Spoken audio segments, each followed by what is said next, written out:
Ito ay rated SPG. Striktong patnubay at gabay ng magulang ang kailangan. Maaaring may masiselang tema, lengguwahe, karahasan, sexual, horror o droga na hindi angkop sa mga bata.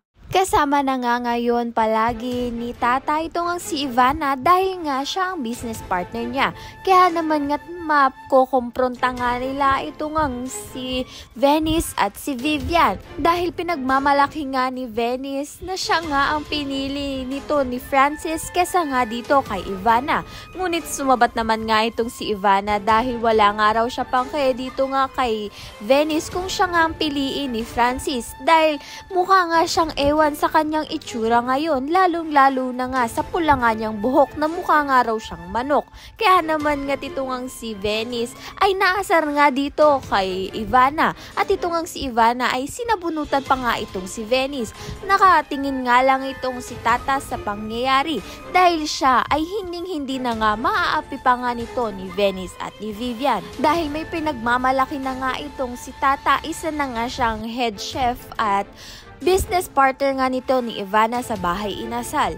Sa kabilang banda naman nga sa awarding ceremony nga nito ng World Heritage Organization ay inawardan nga nila itong si Tata bilang sa maganda nga at masarap magluto ng mga unique na mga pagkain nga sa bahay inasal. Kaya naman nga tuwang-tuwa nga itong si Tata nang matanggap niya nga ang award galing sa World Heritage Organization. Nag-speech nga siya at naikwento nga niya ang special someone na pinaglutuan nga niya ng sinabawang manok at iniikala nga ni Francis na siya nga ang tinutukoy nga nito ni Tata sa kwento niya. Ngunit naman koprota nga nito ni Francis itong ang si Tata ay hindi nga raw si Francis ang tinutukoy ni Tata sa kwento niya. Dahil hindi lang naman nga raw si Francis ang nalutuan niya ng sinabawang manok at ibinaon na nga raw ni Tata sa limot ang mga alaala nga nila nito ni Francis. Kaya naman nga't na heartbroken itong si Francis at sinabi nga nito ni Tata.